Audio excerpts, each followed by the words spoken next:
Programme में बहुत warm welcome. मैं हूं कामरान शाहिद। कल बलूचिस्तान के इलेक्शंस बल्दियाती हमने कवर किए और रिजल्ट्स अभी भी आ रहे हैं, लेकिन आज एक बहुत बड़ी डेवलपमेंट हुई है पाकिस्तान के पड़ोस इंडिया के अंदर, जहां पे 4 स्टेट्स दिल्ली से लेकर मध्य प्रदेश तक में इलेक्शंस हुए और इलेक्शन के जो रिजल्ट आए हैं वो इस लिहाज से बहुत अहम है कि कांग्रेस जो कि हुक्मरान जमात है उसको डिफीट हुई है और नरेंद्र मोदी की बीजेपी को लैंडस्लाइड विक्ट्री मिली है। 4 में से 4 स्टेट्स जो हैं वो हिंदुस्तान की जिनमें इलेक्शंस हुए, रिजल्ट्स के मुताबिक बीजेपी क्लीन स्वीप कर गई है।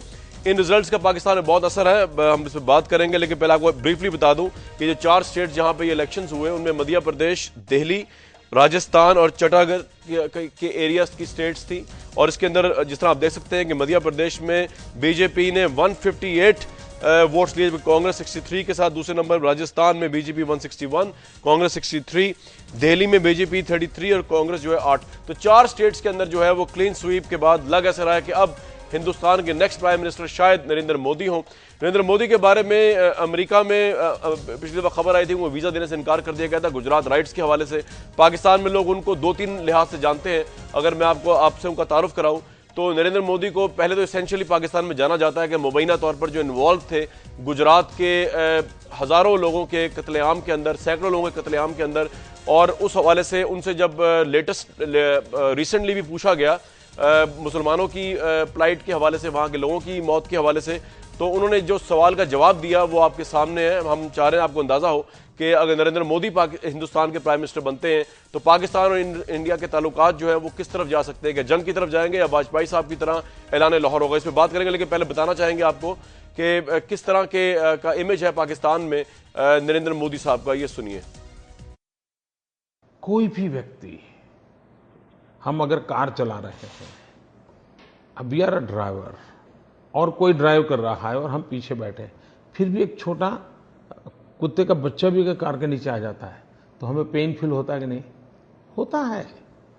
मैं अगर मुख्यमंत्री हूं या नहीं हूं, मैं एक इंसान हूं, कहीं पर भी कुछ बुरा होगा तो दुख होना बहुत स्वाभाविक। मुझे गिल्टी तब होगा कि मैंने कुछ गलत किया होगा। फ्रस्ट्रेशन तब आएगा कि यार मैं पकड़ा गया, मैं चोरी कर रहा था और पकड़ा गया। मेरा केस वो नहीं है। जी, नरेंद्र मोदी से पूछा गया कि मुसलमानों के कत्लेआम में उनको दुख है, तो उन्होंने कहा जी कुत्ते का पिल्ला भी गाड़ी के नीचे उनके आ जाए तो उनको दुख होगा। उन्होंने आगे ये नहीं कहा कि वो तो फिर इंसान या मुसलमान थे। तो इस लिहाज से हिंदुस्तान की मीडिया में बहुत बड़ी कंट्रोवर्सी रही कि मुसलमानों को कुत्ते के पिल्ले से तशबीह दी गई। ये इमेज है नरेंद्र मोदी का पाकिस्तान के अंदर। उससे आगे बढ़ के आपको दिखाते हैं कि बहुत से लोग समझते हैं पाकिस्तान में कि नरेंद्र मोदी वॉर हिस्टेरिया में बिलीव करते हैं और हिंदुस्तान में मजहब को लेकर वो इंतहा पसंदी के कायल हैं, और अगर वो हिंदुस्तान के प्राइम मिनिस्टर बनते हैं तो शायद जंग हिंदुस्तान पाकिस्तान का मुस्तकबिल हो। उनकी एक स्पीच सुनते हैं। पाकिस्तान ने इतना बड़ा हमला बोल दिया, मुंबई पर हमला बोल दिया, हिंदुस्तान पर हमला बोल दिया, निर्दोष लोगों को मौत के घाट उतार दिया। भारत सरकार ने क्या किया? 100 करोड़ का देश, दिल्ली की सल्तनत, पाकिस्तान का हमला, मुंबई में तबाही, इन सब के बावजूद देश के एक मिनिस्टर ये फाइलों का, वीडियो कैसेट का बक्सा लेकर के अमेरिका गए, वॉशिंगटन गए। ऐसे आतंकवाद खत्म होगा क्या? क्या अमेरिका में जाकर के गिड़गिड़ा करके पाकिस्तान को ठीक किया जा सकता है क्या? मैं तो पाकिस्तान को उसकी भाषा में जवाब देना चाहिए कि नहीं देना चाहिए? पाकिस्तान को उसकी भाषा में समझाना चाहिए कि नहीं समझाना चाहिए? मोदी साहब ने रिसेंटली पाकिस्तान के प्राइम मिनिस्टर को भी इन अल्फाज में ललकारा, वो भी आपको सुनवा देते हैं। नवाज शरीफ ने यह कहा, हिंदुस्तान के प्रधानमंत्री देहाती औरत जैसे हैं। ये 125 करोड़ के देश के प्रधानमंत्री हैं। नवाज शरीफ, ये आपकी कौन सी औकात है?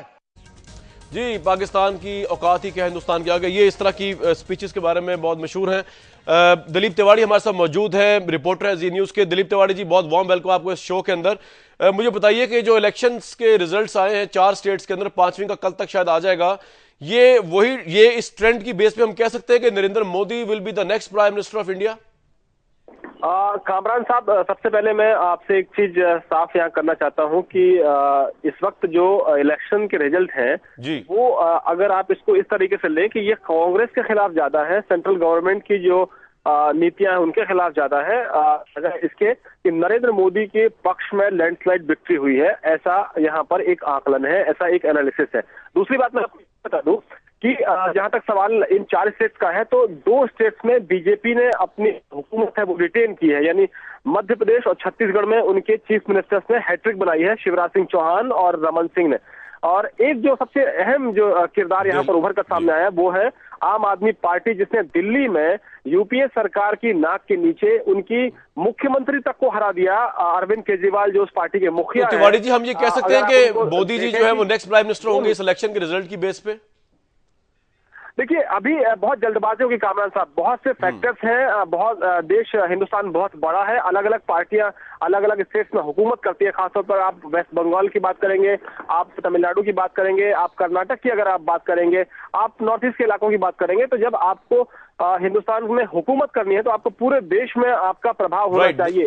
फिलहाल इस वक्त बीजेपी के साथ ऐसा लगता नहीं है। ये एक ट्रेंड आ रहा है, लेकिन ये एक ट्रेंड तो नजर आ रहा है। अच्छा तिवारी साहब, एक बात बताइए कि अभी हमने कुछ क्लिप सुनवाई थी नरेंद्र मोदी साहब की गुजरात के मुसलमानों को लेकर, नवाज शरीफ साहब और पाकिस्तान को ललकारते हुए। जो इमेज पाकिस्तान के अंदर नरेंद्र मोदी साहब का है वो खासा हार्ड विंग किस्म का, हार्ड लाइनर का इमेज है, जो मजहबी बुनियाद के ऊपर जो है वो जंग तक शायद जाने से गुरेज ना करें। क्या यही इमेज हिंदुस्तान में भी मोदी साहब का है, जो न्यूट्रल स्विंग वोटर्स हैं? मैं दोनों पार्टीज की बात नहीं कर रहा, कांग्रेस तो ऑब्वियसली उनको अपोज करेगी और बीजेपी उनको सपोर्ट करेगी, लेकिन जो स्विंग वोटर्स हैं, न्यूट्रल वोटर्स हैं, वो उनके बारे में क्या राय रखते हैं? जो राय हम रखते हैं पाकिस्तान में वही है उससे मुख्तलिफ? देखिए कामरान साहब, आपको अपनी राय रखने का पूरा अख्तियार है, लेकिन मैं ये साफ कर दूं कि मैं यहाँ नरेंद्र मोदी के हक में या उनके प्रवक्ता की तरह से नहीं बोल रहा हूँ, लेकिन मैं एक बात आपको बताना चाहूंगा, जिन मुद्दों के साथ आपके सेंटिमेंट्स जुड़े हैं उन्हीं मुद्दों के साथ हिंदुस्तान के लोगों के सेंटिमेंट्स जुड़े हैं। अगर आप मुंबई अटैक की बात करेंगे तो आपको भी शायद इस बात का इल्म होगा कि मुंबई अटैक का मसला हो या की पार्लियामेंट में अटैक का मसला हो, ये ऐसे मसले हैं जिन पर पॉलिटिक्स होती रही है और अपोजिशन उनको, चाहे कांग्रेस की बात करें आप, चाहे बीजेपी की बात करें। जाहिर है नरेंद्र मोदी अपने अगर टारगेट ऑडियंस को अपनी बात रखना चाहते हैं तो वो इन मुद्दों को उठाएंगे। सवाल यह है कि पाकिस्तान की हुकूमत के साथ अगर दोस्ती का हाथ बढ़ाने की बात आती है तो सबसे जो हार्डलाइनर पार्टी है वो बीजेपी मानी जाती है। और मैं आपको ये बताऊं कि हिंदुस्तान में ये इतिहास कहता है कि सबसे अच्छे रिश्ते अगर आपके मुल्क के साथ रहे हैं तो वो अटल बिहारी वाजपेयी की हुकूमत के समय रहे हैं। तो ऐसे में आपको एक नजरिया ये भी देखना होगा कि प्रधानमंत्री बनने से पहले के बयान, प्रधानमंत्री का पद का जो उम्मीदवार होने से पहले बयान और प्रधानमंत्री के उम्मीदवार बनने से पहले के बयान, सब में फर्क आएगा। तिवारी साहब, ये बड़ी इंपॉर्टेंट बात आपने कही है, ये आपने बड़ी इंपॉर्टेंट बात कही और हम इससे एग्री करता हूं मैं, क्योंकि वाजपेयी साहब के दौर में ऐलान लाहौर हुआ, वो बस पे चल के इधर आए और बीजेपी की प्राइम मिनिस्टर थे। मेरा आपसे आखिरी सवाल इस सिलसिले में ये है, पाकिस्तान हिंदुस्तान को छोड़िए, जो वर्ल्ड में इमेज है, जैसे अमेरिका के मुतालिक ये खबर इधर आई कि अमेरिका ने गुजरात को राइट्स को लेकर मोदी जी को पहले वीजा देने से इनकार कर दिया, तो आपको लगता है कि वेस्ट में उनका वही इमेज है जो आप और मैं डिस्कस कर रहे हैं इस वक्त? देखिए कामरान साहब, यहाँ एक बात बिल्कुल साफ है कि अगर आप वेस्टर्न कंट्रीज की बात करेंगे तो उनका सिर्फ और सिर्फ एक इंटरेस्ट है, हिंदुस्तान और पाकिस्तान में उनके बिजनेस इंटरेस्ट है। जहां तक सवाल नरेंद्र मोदी का, नरेंद्र मोदी के एडवाइजर्स कहते हैं कि आपको पाकिस्तान, माफ कीजिएगा, आपको अमेरिका का वीजा अब अप्लाई ही नहीं करना है, घुटनों के बल लाइए इन मुल्कों को, और जो मुल्क आपको वीजा देने से इनकार करते हैं उनको मजबूर कर दीजिए प्रधानमंत्री बनकर। बहुत बहुत शुक्रिया दिलीप तिवारी साहब, आपने बड़ी इंपॉर्टेंट बातें की। अगर हिंदुस्तान के प्राइम मिनिस्टर, इंडिया के जर्नलिस्ट कह रहे हैं कि बनते हैं नरेंद्र मोदी, जो कि ट्रेंड नजर आ रहा है, जो हिंदुस्तान की 4 स्टेट का रिजल्ट अभी हमारे सामने आया है, तो वो कहते हैं कि वाजपेयी साहब की तरह ताल्लुकात जो मुस्तहकम होंगे।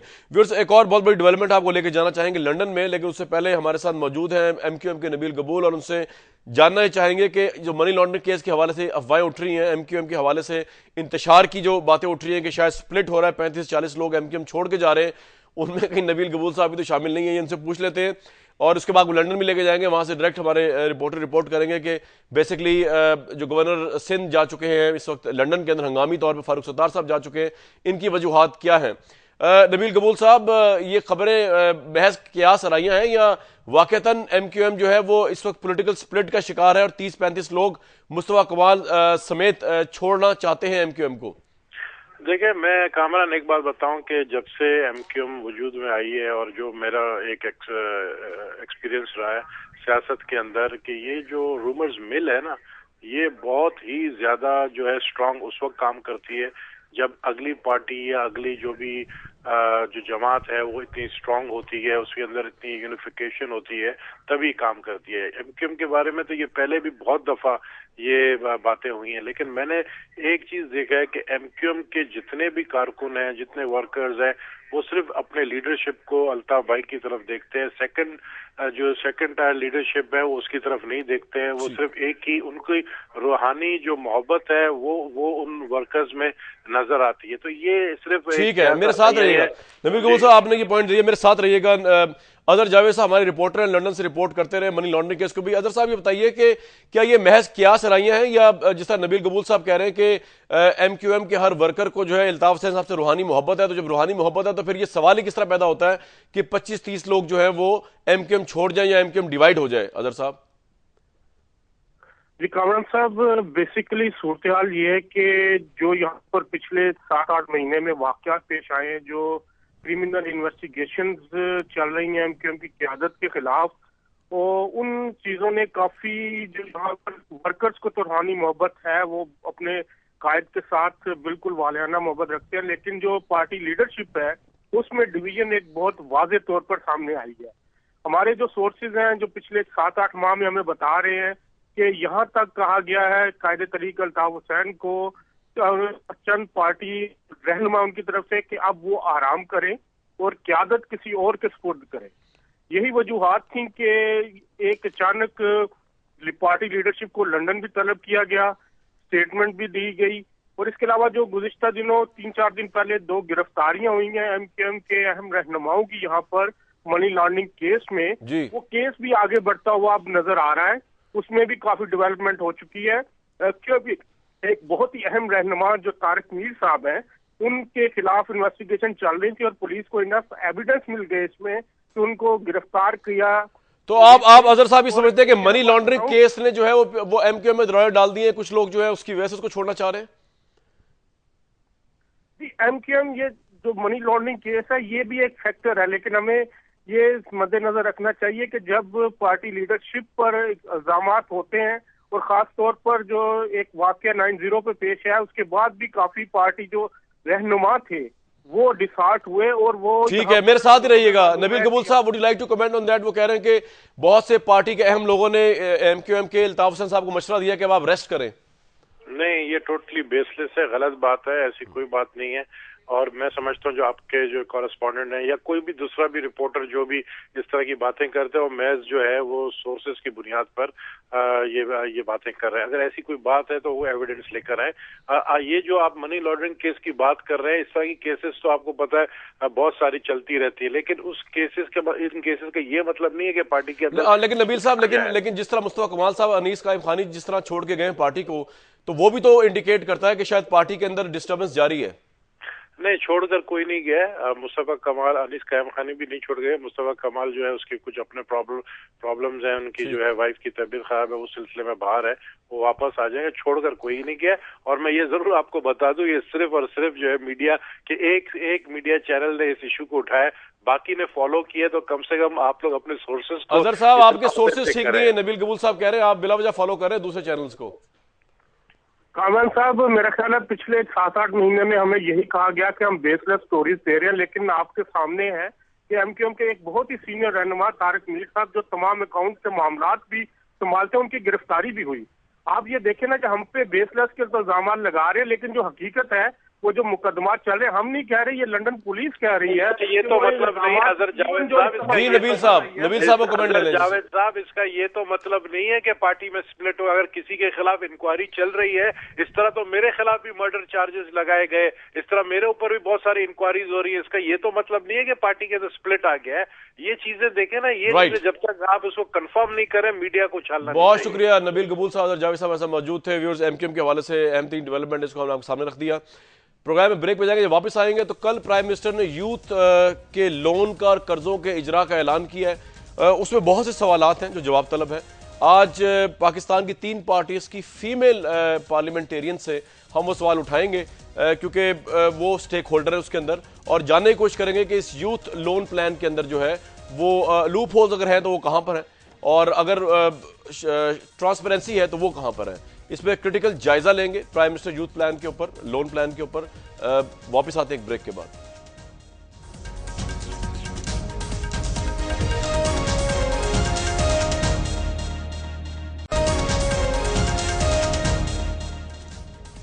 इस प्रोग्राम में बहुत वार्म वेलकम। कल प्राइम मिनिस्टर ने यूथ लोन का इजरा कर दिया। एक पॉइंट ऑफ व्यू से देखा जाए तो बहुत बड़ा कदम है। जो मईशत हमारी बदहाली का शिकार के बावजूद प्राइम मिनिस्टर जो है वो 1 लाख से 20 लाख तक के लोन देंगे यूथ को, नौजवानों को। 1 लाख के नौजवान इससे इस्तेफादा हासिल करेंगे। कितने अरसे में ये भी क्लियर नहीं है, इस पर बात कर लेंगे।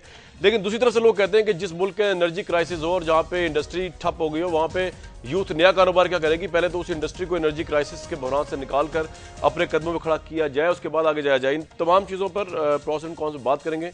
हमारे साथ मौजूद हैं मुस्लिम लीग नून की एमएनए माइजा हमीद साहिबा, बहुत वार्म वेलकम। शमीला फारूकी साहब पाकिस्तान पीपल्स पार्टी को रिप्रेजेंट कर रही हैं, कराची से हमें ज्वाइन कर रही हैं। और आयशा गुलालई हैं, एमएनए है पाकिस्तान तहरीक इंसाफ की। हमारे साथ सिकंदर हमीद लोधी साहब मौजूद है, इकोनॉमिस्ट हैं। लोधी साहब, अगर आपसे मैं शुरू करूं, आपको इस प्लान के अंदर कोई नजर आते हैं बड़े बड़े गैप्स जो अपेरेंट हैं, सामने से नजर आ रहे हैं? जी कामरान, आपका शुक्रिया। असल में ये जो स्कीम है, आप ये इससे एक इशारा बड़ा वाज़े मिलता है कि जो हुकूमत है उसने बल्दियाती इलेक्शन में आने का फैसला कर लिया है, इसलिए कि ये एक इलेक्शन रनिंग स्कीम है जो इकॉनमी रनिंग स्कीम नहीं कहलाई जा सकती। क्यों? वो इसलिए कि इस स्कीम के अंदर जो मॉडल इन्होंने तैयार किया है वो एक उसके अंदर इतने फ्लॉज हैं कि इस वक्त मुल्क में जो स्टेट बैंक है उसके पास प्राइवेट सेक्टर को देने के लिए जो लोन्स हैं वो 24% से भी कम है टोटल शेयर जो है। ऐसे हालात में एक नई स्कीम के लिए 100 बिलियन रुपया जो है नेक्स्ट 6 मंथ्स के लिए जनरेट करना वो बिल्कुल वाज़े नज़र नहीं आ रहा। और जब आपके एनर्जी क्राइसिस जनवरी टू मार्च और मार्च टू जून बड़े वर्स्ट लेवल पे चला जाएगा और उसमें इस हुकूमत को कम से कम 60 to 70 बिलियन रुपीस एडिशनल देने पड़ेंगे ताकि एनर्जी क्राइसिस 4 to 6 आवर्स तक मेंटेन रखा जा सके। अगर ये नहीं रखते तो इनकी अपनी जो सर्कुलर डेट है वो दोबारा 700-800 बिलियन पे चला जाएगा। दो बातें। तीसरा पॉइंट जी, अच्छा, तीसरा पॉइंट इसमें ये है कि इस वक्त जो पाकिस्तान में जो इस वक्त जो इन्वायरमेंट है वो इन्वेस्टमेंट का इन्वायरमेंट नहीं है, लॉ एंड ऑर्डर का इशू है, सिक्योरिटी का इशू है। चौथा पॉइंट ये है कि इसकी जो फॉर्म जब जारी होगा तो फिर पता चलेगा कि लोगों को इस स्कीम के अंदर आने के लिए कोई इतने आसान विंडो नहीं मिल रही। लेकिन इसमें तो कुरांदाजी है लोधी साहब, जो चाहे अप्लाई कर दे। मेरिट है या नहीं? कुरांदाजी मेरिट है इसमें। देखिए मेरिट कैसे होगा? प्राइम मिनिस्टर की अनाउंसमेंट अपनी जगह पे ठीक है कि जी मेरिट होगा। ये मेरिट जब बैंक की 1600 ब्रांचें जो हैं वो जब इसको डिस्ट्रीब्यूट करेंगी, चाहे वो इंटीरियर सिंध हो, चाहे वो इंटीरियर पंजाब हो, चाहे वो कहीं हो, वो बैंक जो है वो इन्फ्लुएंस में आएंगे पार्टी के ऊपर। अच्छा, तीसरा इंपॉर्टेंट पॉइंट जो ये है कि इसमें इसी हुकूमत का जो पुराना ट्रैक रिकॉर्ड है वो येलो कैब का, कि वो स्कीम पाकिस्तान में चली और वो गाड़ियां अफगानिस्तान में जाके चली। ठीक है, अब ट्रांसपेरेंसी आप मेरे साथ लोधी साहब, आपने पॉइंट दिए। मैजा साहब आपके पास में आऊंगा इन सारे पॉइंट्स लेके, साथ शमीला फारूकी साहब को लेना चाहूंगा। शमीला साहबा, बेनजीर इनकम सपोर्ट स्कीम आप लोगों ने चलाई, बड़ी सक्सेसफुल रही, तो आपको तो अप्रिशिएट करना चाहिए कि प्राइम मिनिस्टर नवाज शरीफ ने भी जो है वो एक ऐसी स्कीम चलाई है, यूथ को अट्रैक्ट कर रही है, पूरे पाकिस्तान में कर्जा दे रही है। जी शमीला साहबा। जी शुक्रिया कामरान साहब। देखिए पहली बात तो ये है कि मैं इस प्रोग्राम की जो क्रेडिबिलिटी है या जो ऑनरेबल इंटेंशंस इसके पीछे हो उसको मैं फ़िलहाल डाउट नहीं करना चाहूँगी, लेकिन क्योंकि हम इसको क्रिटिकली एनालाइज कर रहे हैं तो मेरे 2-3 सवाल हैं जो मैं चाहूँगी कि माइजा हमें उस पर थोड़ा सी रोशनी डालें। पहली चीज़ तो ये है कि जब आप मेरिट की बात कर रहे हैं तो आपने जो इस यूथ प्रोग्राम का चेयरपर्सन लगाया है जो मरियम नवाज शरीफ साहिबा हैं, उनकी क्या मेरिट है? She is beautiful, she is educated and she is the prime ministers daughter, what else? मुझे आप एक बात बताइए, क्या वो इतने बड़े प्रोग्राम को चलाने के अहल हैं? उनका क्या इसमें एक्सपीरियंस है? मतलब पूरे पाकिस्तान में अगर आप इश्तिहार देते, अगर आप मेरिट पे कोई बोलते कि जनाब 25 साल की एक्सपीरियंस हो, कोई इकोनॉमिक बैकग्राउंड हो, तो जनाब मैं समझती कि मेरिट के ऊपर उसके कोई चेयरपर्सन आता।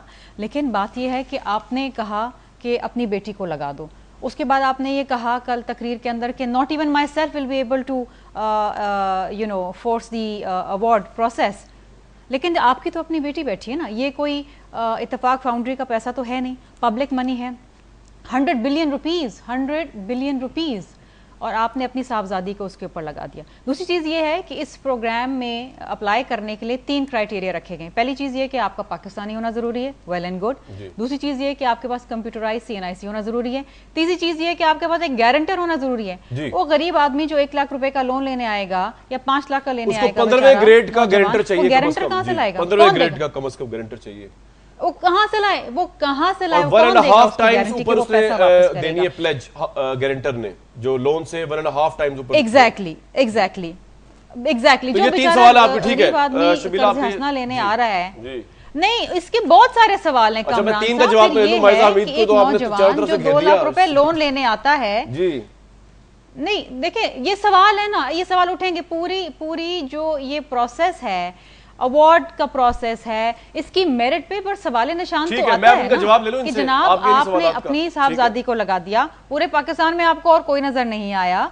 फिर ये है कि वो जो बेचारा नौजवान है, आपने 55 आप कहते हैं कि जी फीजिबिलिटीज हमने बना के रख दी हैं, उसमें से काम करो। बिजनेस प्लान आप उनको देने जा रहे हैं, वो बिजनेस चलाने की क्या कैपेबिलिटी है उस नौजवान के अंदर? ठीक है, जो आप प्लान्स दे रहे हैं, ये आपका पॉइंट शबीला आ गया। श्योर दैट वो ट्रेन कौन करेगा उस डिटेल से आ गया, बड़ा डिटेल से आ गया। और उसमें अगर मैं ऐड कर दूं कि ट्रांसपेरेंसी मतलब नवाज शरीफ साहब बड़ी नेक नीति से चलाई होगी येलो कैप स्कीम, लेकिन उसके बाद हमने देखा कि आगे जो लोग हैं उन्होंने जैसा करप्शन की, तो उसको चेक एंड बैलेंस किस तरह होगा। लेकिन आप 1 बाय 1 सवाल बहुत हो गए आपके ऊपर, जरूर जवाब दीजिए। मैं रिपीट थोड़ा करूँ, सवाल आपको पता ही है। पहले तो मैं जो पहले सवाल हुए थे लोधी साहब ने किए थे, देखिए जो पैसा कहां से आएगा, जो देखिए पैसे तो मुख्तस कर दिए बजट में। ममालिक जो हैं सारे, जो हर मुल्क, जो इस मुल्क में मसले हैं, जो मसाइल हैं, देखिए वो एग्जिस्ट करते हैं, वो एक रियलिटी है। बट हमने एक फोकस्ड अप्रोच दी है, टारगेटेड अप्रोच है। जो हमने यूथ से वादा किया था, हमने उनको उसके तहत जो है एक स्कीम दी है। हमने कहा है कि इसकी ये अपॉर्चुनिटीज हैं, इनको यूटिलाइज करें। इफ यू आर सक्सेसफुल तो आप इससे आगे से आगे जाते जाएंगे। अब अगर 60% यूथ है तो उसको इग्नोर तो नहीं किया जा सकता। आप अगर उसको कहेंगे जी बिजली की कमी थी, इकोनॉमिक कंडीशन ऐसी है, तो ये तो एक्सक्यूज यूथ ने नहीं सुननी। हम तो ये चाह रहे थे कि यूथ को पूरी एम्पल अपॉर्चुनिटी दी जाए। अगर जॉब वो कह रहे हैं वहां पे वो जमीन ही नहीं जिस पे अपॉर्चुनिटी होगी, आपका एनर्जी इंडस्ट्री ठप होगी, एनर्जी नहीं आपकी। देखिए ये स्मॉल मीडियम एंटरप्राइज की बात की जा रही है, बहुत बड़ी एंटरप्राइज नहीं है, छोटे छोटे बिजनेसेस हैं जिसमें इतनी ज्यादा इलेक्ट्रिसिटी कंजम्पशन नहीं होती जिसकी ये बात कर रहे हैं। ये छोटे छोटे प्रोजेक्ट्स हैं जो बच्चे अपने, मैडम यहाँ तो घरों में बिजली नहीं है, घरों में बिजली, तालीम के लिए बिजली नहीं है। 1 से 10 लोगों को वो एम्प्लॉय करेंगे, तो जब ये एम्प्लॉयमेंट होगी तो इससे काफी घरों में फर्क पड़ेगा।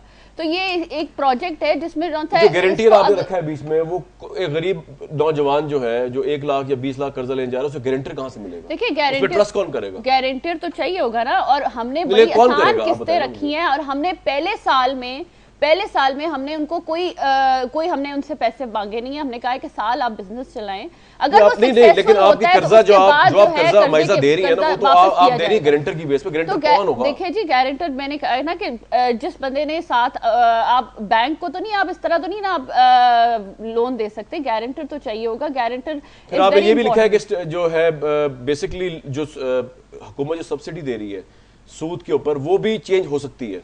मतलब अगर आपको पहले रियायत मिल रही है 7% की, तो वो चेंज हो सकती है, बैंक के लॉस चेंज नहीं हो सकती। और आप ये भी तो नजर रखें कि अगले साल जो है इससे इससे ज्यादा कर्जे दिए जाएंगे। और जो बात की गई कि मरियम नवाज को चेयरपर्सन बनाया गया, देखें it's a project very close to the heart of the prime minister. और मरियम नवाज यूथ के साथ पहले काम करती रही हैं, और उन्होंने बहुत सी इलेक्शन से पहले जो है यूथ के साथ जो है फोकस्ड किस्म के काम किए हैं। तो अगर उन्हें चेयरपर्सन बनाया, उसका ये मतलब नहीं है कि जौन सा उसके नीचे टीम नहीं है जो काम करेगी। हमने इसकी ट्रांसपेरेंसी के लिए इलेक्टेड रिप्रेजेंटेटिव्स को हर इलाके में भेज रहे हैं एज मिस्ट्री शॉपर। अच्छा, वैसे एक बात तो आपको सबसे अच्छी बात क्या लगी, इसमें यहाँ करप्शन हो रही है, सबसे अच्छी बात क्या लगी मुझे इसमें कि आपने ये कहा कि 100 रुपए प्रोसेसिंग फी होगी। तो पाकिस्तान की यूथ है कोई 60%, अगर 1 करोड़ या 2 करोड़ नौजवान भी अप्लाई करते, सबको तो नहीं मिलना 1 लाख का भी। आपने 100 रुपए आप देखिए ना कितनी मिनिमल फीस है, इसमें तो कोई 1-2 अरब रुपया तो आप इससे इकट्ठा कर लेंगे, उनसे पोल करके, और उसके बाद उसमें से फिर लोन देंगे। नहीं, हम बिल्कुल उसमें से लोन नहीं देंगे। हमने तो इस प्रोजेक्ट को बढ़ाने की कोशिश कर रहे हैं अगले से अगले साल। ठीक है लोधी साहब, आपके सवाल का जवाब मिला है। उन्होंने कहा कि एनर्जी अब स्टार्ट तो करना पड़ेगा ना कहीं ना कहीं से, उसको बिल्कुल अलहदा रखें। आप मैं वही आपका जवाब इकोनॉमिक सिचुएशन को अलहदा रखें। आप जो यूथ है, आपका फ्यूचर है, आपने उसको कुछ एम्प्लॉयमेंट लोधी साहब कुछ ना कुछ तो हुकूमत देना है ना, तो उनको कुछ तो आप इसमें ये देखें, ये इलेक्शन बेस्ड अप्रोच नहीं है, ये जो अब उनकी बात सुन लें। एसएमई सेक्टर है, इसमें इस वक्त जो एसएमई सेक्टर का बुरा हाल है पाकिस्तान में, उसमें कौन आता है? कॉबलर आता है, टेलर आता है, छोटे छोटे मशीन मेकर आता है, उसको बिजली नहीं मिलती। आपको अंदाजा नहीं है कि इस वक्त लाहौर पाकिस्तान में 30% जो सुसाइडर हैं वो एसएमई सेक्टर के मारे हुए लोग हैं। ठीक है, इनको अंदाजा नहीं है। ये सियासी पॉइंट स्कोरिंग ना करें। ठीक है लोधी साहब, ये पॉइंट आ गया आपका। एक मिनट, आयशा गुलाली साहिबा के पास जाऊंगा मैं और फिर शमीला साहिबा के पास भी आऊंगा। आयशा, आपने तो कहा था यूथ के लिए ये कर देंगे वो कर देंगे, देखें नवाज शरीफ साहब ने इनिशिएटिव ले लिया, आपके सूबे में कब शुरू होगा? ये आप अप्रिशिएट करते हैं इस बात को जो हुकूमत ने कल किया है? जी आयशा साहिबा। जी thank you so much. Youth के लिए जाहिर है कि पीटीआई ने यूथ बहुत बड़ी सपोर्टर है पीटीआई की, और पीटीआई ने जो भी वादे किए थे यूथ से उससे बढ़कर केपीके में हम कर रहे हैं उनके लिए। तहसील के लेवल पे हम उनके लिए स्पोर्ट्स स्टेडियम्स बना रहे हैं, उनके लिए और भी बहुत किस्म के।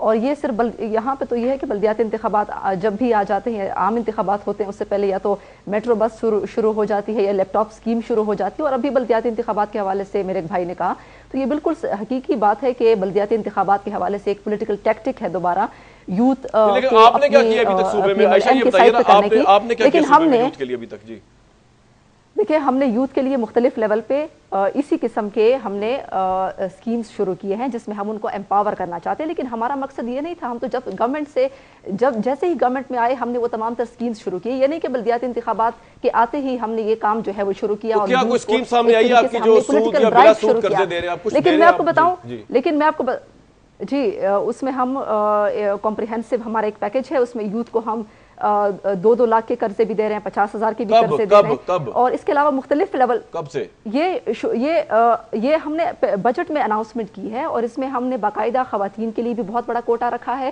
और खासतौर पर जो पसमानदा अजला है उसके लिए। लेकिन मैं इसमें एक पॉइंट ऐड दोबारा करना चाहूंगी कि देखिए, इसमें ये जो इस गवर्नमेंट का इनिशिएटिव है, मैं इसको अच्छा कहना चाहती हूँ कि अच्छा है, लेकिन इसकी जो टाइमिंग है वो नहीं, इसकी जो टाइमिंग है उसकी नीयत पे हमें शक है कि ये नीयत क्या यूथ के हवाले से। बल्दियाती इलेक्शन जीतने के लिए सब कुछ किया गया, ठीक है, आप ये समझ रही हैं? बिल्कुल, ये देखिए, दूसरी बात ये कि पाकिस्तान में करोड़ों नहीं, मेरी बात सुने, पाकिस्तान में करोड़ों नौजवान हैं। अब 1 लाख पूरे पाकिस्तान से यूथ को आप जो है ये कर्जा स्कीम दे रहे हैं, तो 1 लाख कौन होंगे? क्या वो PMLN पूरा अंदाजी के जरिए निकलेंगे? वो तो कह दिया, लेकिन एक मिनट, कौन होंगे? क्या वो पॉलिटिकल बेसिस पे होंगे कि आप अभी ये खत्म हो इसके बाद PMLN के अपने जो लोग हैं कि मिनिस्टर्स में सारा खानदान मिनिस्टर्स में बैठा हुआ है, पूरा खानदान मिनिस्ट्रीज में बैठा हुआ है, और मरियम नवाज शरीफ साहिबा जो हैं उनको बगैर किसी मेरिट के उनको अपॉइंट कर दिया गया। तो ये तो यूथ के साथ ठीक है, ये आपका पॉइंट आ गया। शमीला, मुझे ब्रेक में जाना, लेकिन मैं आपसे वो पंजाब के दूसरे चीफ मिनिस्टर के तौर पर काम कर रहे हैं, तो ये हमें समझ नहीं आता। और इस मुल्क में महंगाई इतनी ज्यादा है। आपका पॉइंट आ गया, इट्स वेल टेकन, उस पे रिस्पांस लेंगे भाईजा हमीद साहिबा से, लेकिन इंडस्ट्रीज मुझे ब्रेक में जाना है, उससे पहले शमीला फारूकी बंद हो चुकी है, इन्वेस्टमेंट नहीं आ रही, प्राइवेटाइजेशन आप सारे इदारों की आप कर रहे हैं, तो एक तरफ आप इतनी बेरोजगारी फैला रहे हैं, एक तरफ एक प्रोजेक्ट इंट्रोड्यूस किया गया। अच्छा आयशा गुलाली साहिबा, आपका इस वक्त टाइम खत्म है, मुझे ब्रेक में जाना, लेकिन उससे पहले शमीला फारूकी साहिबा, कोई फायदा नहीं होने वाला। शमीला फारूकी साहिबा, माइजा हमीद साहिबा का ये आर्गुमेंट आप एग्री करती हैं कि चेयरपर्सन जो भी है उसके नीचे इकोनॉमिस्ट की पूरी टीम है जो उसको देख रही है, तो फिर इतना प्रॉब्लम क्या है? जी शमीला साहब। मैं देखिए, फॉर मी मैं समझती हूँ कि Maiza is beautiful, Maiza is educated, लेकिन माइजा प्राइम मिनिस्टर की बेटी नहीं, वरना माइजा को लगा दें, टीम नीचे दे दे तो माइजा भी चला लेगी, क्या मसला है? ठीक है, जब आप मेरिट की बात कर रहे हैं, देखिए नहीं मैं तो देखिए, मुझे ब्रेक में जाना है शमीला, आपका पॉइंट आ गया। ठीक है, आपका पॉइंट आ गया। पहली चीज मेरे दिमाग में आई वो आपने कह दी, ठीक है, कि इतना बड़ा यूथ प्रोग्राम जिसमें इतने पैसे हैं, उसमें अपनी साहबजादी को लगाने की क्या जरूरत थी? मतलब अगर वो दुनिया की बेहतरीन खातून होती मेरिट पे भी, तो भी इंसान कहता है कि नहीं, मैं प्राइम मिनिस्टर हूं, मैं अपने खानदान का किसी फर्द को नहीं लगाता। ठीक है, आपका ये पॉइंट आ गया शमीला फारूकी साहिबा, आपका ये पॉइंट आ गया। फिर देखिए ये 100 बिलियन आप क्या कैसे लाएंगे? नोट छापेंगे, आप मजीद इन्फ्लेशन करेंगे। ठीक है, ये ब्रेक के बाद कंटिन्यू करेंगे। मैं साहब आपको पूरा टाइम दूंगा, आप रिस्पॉन्ड कीजिएगा। शमीला फारूकी साहिबा के आर्गुमेंट आयशा गुलाली की अपनी जगह पे हैं, सिकंदर लोधी साहब के भी हैं, वापस आएंगे, मैजा हमीद साहिबा से बात करेंगे। चौधरी निसार साहब एक लेटर आया है, मीडिया को भी उन्होंने एड्रेस किया, मैं उनको समझाने की कोशिश करता हूँ नाचीज तरीके से कि जिस तरह की उन्होंने यहाँ पे बात की है उस तरह की बात नहीं है। मीडिया ट्रायल उनके दौर में भी होता रहा है, हम मीडिया ट्रायल नहीं कर रहे हैं। वापस आएंगे, इस लेटर के बारे में बात करेंगे। चौधरी निसार साहब का आज लेटर गया है नादरा चेयरमैन को लेकर, मुबैना तौर पर बड़ी बुखलाहट का शिकार नजर आ रहा है वजीर दाखिला। वापस आते हैं ब्रेक के बाद।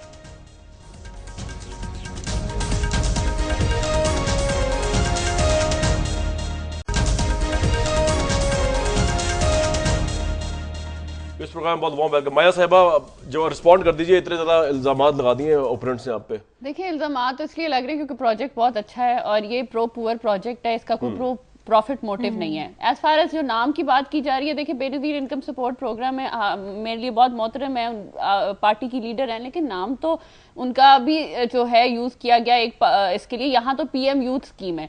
अगर एक प्रोजेक्ट का आइडिया कोई भी दे, मैं दूं, आप दें, आप उस पे जो है उसको एग्जीक्यूट करें, जो मरियम नवाज शरीफ ने किया है, and it's a very good project, तो फिर उसका हेड तो वही बनना चाहिए। ही और she deserves to be the head. But देखिए, आप फोकस गलत चीज पे कर रहे हैं। आप फोकस उस चीज पे करें कि ग्रास रूट लेवल पे कितने यूथ को कितना यूथ इससे मुस्तफीद होगा। 1 लाख में से कितने अरसे में होगा? 1 साल में, 2 साल में? ये क्लियर नहीं है कुछ इसके अंदर। 1 लाख जो है यूथ कितने अरसे में होगा? वैसे आपने 45 साल वाला भी यूथ ही इंक्लूड कर दिया। नहीं, देखिए, बिकॉज हमने देखा है कि जौन सा यहाँ पे बहुत ज्यादा बेरोजगारी है, तो अगर अपॉर्चुनिटी ज्यादा पॉपुलेशन में स्प्रेड हो तो आई थिंक उसमें जौन सा फायदा आवाम का ही है। तो अगर आप यूथ को सिर्फ जौन सा अगर आप 30 तक रखें तो बहुत कम पॉपुलेशन जो है टारगेट होती है। शबीला साहबा, आपके आंसर्स एड्रेस हो गए कुछ? आपने तो बेनजीर इनकम स्कीम चलाई थी ना। मैं कहना चाहती हूँ कि इसका मोटिव जो है ना वो ये है कि आप अपॉर्चुनिटीज प्रोवाइड करें यूथ को ताकि वो इंडिपेंडेंट हो सके। हमारे कितना यूथ वो कह रहे हैं अप्रिशिएट करें इसको यार। नहीं, हम ये नहीं कहते, हम ये कहते हैं कि इसकी डिलीवरी और ट्रांसपेरेंसी देखें। अगर सीएमएलएम की गवर्नमेंट ने भी आपकी बेनजीर इनकम स्कीम को ऑन किया और बढ़ाया भी। कामरान साहब, एट द वेरी आउटसेट मैंने आपसे पहले कहा था कि मैं इसके पीछे जो ऑनरेबल इंटेंशंस होंगे मैं इसको डाउट नहीं करी, लेकिन बात यह है कि बेनजीर इनकम सपोर्ट प्रोग्राम में बेनजीर भुट्टो शहीद साहिबा का नाम जरूर था, लेकिन उसकी चेयरपर्सन फरजाना राजा थी। She was a sitting MNA. फरियाल तालपुर साहिबा या अजरा पीचो साहिबा नहीं थी, जो आसिफ अली जरदारी साहब की बहनें हैं, जो इलेक्शन लड़के जो इलेक्शंस में आती हैं। मेरा यही सवाल है कि अगर मरियम साहिबा को बनाना था तो माइजा को भी बना देते। माइजा भी उतनी खूबसूरत और पढ़ी लिखी है, सिर्फ प्राइम मिनिस्टर की बेटी नहीं है। फिर एक और चीज जो आप बार बार माइजा से सवाल कर रहे हैं, बेचारी जवाब नहीं दे पा रही, वो ये है कि कल प्राइम मिनिस्टर साहब ने कहा कि 10 करोड़ 80 लाख नौजवान है इस मुल्क के अंदर, उसमें से इतना आप 100 बिलियन, इसमें सिर्फ 1 लाख बेचारे नौजवानों को दे रहे हैं, तो बाकियों का क्या होगा? वो तो बेचारे जिनको नहीं मिलेगा ये लोन, वो तो फ्रस्ट्रेशन। ठीक है, जवाब ले लीजिए शिबिला टाइम बड़ा कम जी। 80 लाख में से अवाम की रिसोर्सेज हैं, जो मुल्क की रिसोर्सेज है उसके मुताबिक एक बजट मुख्तस किया गया है, उसमें जो है ये भी आपके पास रिसोर्सेज नहीं है, यूथ नहीं है, अच्छा पूरा अंदाज़ी में सूखों का तो तय नहीं होगा। तो अगर यूथ आप इन्फ्लेशन को बढ़ाएंगे, 1 मिनट, यूथ जो है अगर हम उसको टारगेट कर रहे हैं तो अगले साल उससे डबल यूथ को टारगेट करें, जिसमें 50% औरतें हैं, और वो जो है उनके लिए जॉब अपॉर्चुनिटी, मतलब एंटरप्रेन्योरशिप का मौका 100 बिलियन जो है, मैं बताता हूँ आपको, बड़ा सिंपल है। पहले तो बिलियन कहाँ से आएंगे? पहले तो वो 100 रुपए की प्रोसेसिंग फीस ही काफी आ जाएगी। देखिए 100 रुपए की प्रोसेसिंग फी जो है बहुत मिनिमल है। आपको बिजनेस प्लान दिया जा रहा है वेबसाइट पे, आपको जो है आपके फीडबैक के लिए एक हॉटलाइन भी बनाई गई है। ट्रांसपेरेंसी तो मुझे आयशा के पास जाना है। आयशा गुलाली साहिबा एक बात बताइए, कहाँ से आएगा? आयशा गुलाली साहिबा एक बात बताइए मुझे कि मायजा हफीज साहिबा आपके साथ मौजूद है ऑब्वियसली। अब आपकी इस तरह की कोई स्कीम कब सामने आ रही है कि हम उस पर प्रोग्राम करें? इनको तो क्रिटिसिज्म फेस करना पड़ रहा है, हर अच्छे काम पे भी करना पड़ता है इंसान को, लेकिन आपकी इस तरह की स्कीम कब आएगी खैर पख्तूनख्वा के स्टूडेंट उनके लिए, यूथ के लिए? जी कामरान साहब, हमारी स्कीम्स, ऐसी स्कीम्स हमारी, बल्कि इससे बहुत अच्छी स्कीम्स हमारी बहुत पहले से आ चुकी हैं। ये तो बल्दियाती इंतखाबात के हवाले से यूथ को जिस तरीके से मैंने आपको पहले बताया कि जिस तरीके से लैपटॉप स्कीम रातों रात शुरू की गई है, मेट्रो बस स्कीम शुरू की गई इलेक्शन से चंद कुछ टाइम पहले, तो हम तो सीरियस से। दूसरी बात यह है कि 1 लाख लोग जो है, 1 लाख यूथ जो है, 1 लाख लोग 1 लाख लोग हैं। अब 1 लाख लोग किस पॉलिटिकल बेसिस पे उनका नवाजा जाएगा? क्योंकि हम नवाज शरीफ साहब के पूरे खानदान को पार्लियामेंट में भी देख रहे हैं, उनको दिए जाएंगे। मरियम नवाज शरीफ साहब इसकी मिसाल है। और दूसरी बात ये कि इस मुल्क में, जिस मुल्क में प्राइवेटाइजेशन जो है, सरकारी हमारे जो मुनाफे में जाने वाले इदारे हैं उनको प्राइवेटाइज किया जा रहा है, जिस मुल्क में बदमनी हो, जिस मुल्क में इन्वेस्टमेंट ना आ रही हो, जिस मुल्क में आपकी इंडस्ट्रीज बंद हो चुकी हो, जिस मुल्क में आपके नौजवान मारे जा रहे हों, तो उस मुल्क में आप, और जिसमें इतनी महंगाई हो कि आप लोग जो हैं उनके लिए 2 वक्त की रोटी पूरी करना मुश्किल है, और जिसमें आप लैपटॉप्स, अभी दोबारा इन्होंने एक और कल अनाउंसमेंट की है कि लैपटॉप्स हम तकसीम करने वाले हैं, तकसीम करने वाले, ये कॉस्मेटिक चेंजेस हैं, ये कॉस्मेटिक चेंजेस हैं। आप यकसा तालीम, Maya sahab would you like to respond to Ayesha sahab, आप सुन लीजिए जरा प्लीज, माया साहब की बात सुन लीजिए, वक्त पड़ गया जी। देखिए जो इन्होंने ये बात की कि पॉलिटिकली जो है ये अलाइंड है, ये पॉलिटिकली अलाइंड नहीं है। सिंपली आपने जो है एप्लीकेशन किसी बैंक से लेनी है और आपने अपना आपका नाम भी नहीं होना उस एप्लीकेशन पे, आप एक नंबर के तहत, देखिए बिल्कुल नहीं दिया जाएगा, आपका एक नंबर होगा जिसके तहत उसको स्क्रूटनाइज किया जाएगा और उसको वापस जो है उसी तरह एक्सेप्ट करके दिया जाएगा। और हम लोग आपको बता दें लॉटरी की तरह पार्लियामेंटेरियंस का इससे कोई ताल्लुक नहीं है, बिल्कुल लॉटरी निकलेगी और यहाँ पे 3 स्टेजेस है, यहाँ पे 3 स्टेजेस है। देखिए मैंने आपको कहा गारंटर तो हर बैंक लोन, हर बैंक लोन में देना पड़ता है। डिफरेंस क्या है इस स्पेशल यूथ लोन में जो कि अनएम्प्लॉयड के लिए और एक स्पेशल प्रॉपर लोन होता है उसमें? प्रॉपर लोन में आपका जो है इतने आसान जो है वापस अदायगी नहीं है, आपको 1 साल की जो है टाइम नहीं दिया जाता अपना बिजनेस कैरी ऑन करने के लिए। देखिए अपॉर्चुनिटी तो है, and how we avail it, that is more important. Timing is not important, what important पूरा प्रोग्राम करेंगे, वक्त की बड़ी किल्लत है। लेकिन शमीला फारूकी साहबा आपके लिए, आयशा गुलाली साहबा आपके लिए खास तौर पे मैं बता रहा हूँ, चौधरी निसार साहब ने आज जो है, और चौधरी निसार साहब के लिए भी है ये, चौधरी निसार साहब ने आज लेटर लिखा है पार्लियामेंटेरियंस को, और उन्होंने कहा है कि जी ये जो खासतौर मीडिया को उन्होंने कहा है कि somebody's inclination or love for individual, ये चेयरमैन नादरा की बात हो रही है, should not be allowed to cloud this reality through a media trial and turn this very important issue into a political circus। ये पॉलिटिकल सर्कस भी नहीं, media trial भी नहीं। जिस तरह रातों रात चौधरी निसार साहब चेयरमैन नादरा को फारिग किया और उसके बाद उस पर स्टे आया, इस पे लोग सवाल तो आपसे करेंगे क्योंकि वो अंगूठों की शनाख्त कर रहे थे उन 4 हल्कों की, जिनमें आपके स्पीकर का हल्का भी शामिल है, 6 महीने में ही सबर का पैमाना लबरेज हो गया रफीक का भी शामिल है। और दूसरी बात यह कि अगर आपको इतनी बुरी लगती है चेयरमैन नादरा, 6 महीने तक आपके पास ये पोजीशन थी कि आप सोचते हैं कि ऐसे करप्ट आदमी को, ऐसे बंदे को जो मेरिट पे नहीं है उसको उठा के बाहर फेंक देते। आपने ऐसे मौके पे जब 4 हल्कों की जो है बोगस वोट की इंक्वायरी वो कर रहे हैं, आपने मुबैना तौर पर दबाव डाला चौधरी निसार साहब, उसके बाद आपने जो अब कह दिया जी मीडिया ट्रायल कर रहा है। मीडिया क्यों ट्रायल करेगा? मीडिया ने हर उस खबर को रिपोर्ट कर रहा है जिस खबर को रिपोर्ट करने का हक है। लेकिन इसमें अच्छी बात जो लिखी चौधरी निसार साहब ने वो आयशा गुलाली साहिबा के लिए है, जिसपे अप्रिशिएट करना चाहिए कि उन्होंने कहा है कि हम ये जो पूरी एक्सरसाइज है चेक करने की, ये जस्टिस रिटायर्ड वजीउद्दीन अहमद साहब जो कि पाकिस्तान तहरीक इंसाफ के हैं उनको देने को तैयार है, ये अच्छी बात है। लेकिन जो उन्होंने बात ये लिखी है लेटर के अंदर साथ साथ कि जी हमने तो कुछ किया ही नहीं, हमें तो उसको, भाई आपने कुछ नहीं किया क्योंकि ऑब्वियसली निगरान सेटअप था, लेकिन अगर ये चीज प्रूव हो जाए तो you are the beneficiary of this. इसलिए आप बात की जा रही है कि आपकी टाइमिंग गलत है चेयरमैन नादरा को करने की, और आप शायद मुबैना तौर पर दबाव डाल रहे हैं चेयरमैन नादरा के ऊपर धांधली को लेकर, क्योंकि आप बेनिफिशियरी हैं इस सारे उस चीज के, चाहे सेटअप में आप थे या नहीं थे निगरान सेटअप में। आज का प्रोग्राम था व्यूअर्स, बात जारी रहेगी प्राइम मिनिस्टर यूथ प्लान के ऊपर भी, और उम्मीद रखते हैं कि ये प्लान जो है वो ट्रांसपेरेंसी से लोगों तक पहुंचे और वो चीज़ें जो नेगेटिव यहाँ डिस्कस हुई हैं वो इसका मुस्तकबिल ना बने। नेक्स्ट वीक तक इस प्रोग्राम के प्लेटफॉर्म से इजाज़त दीजिए।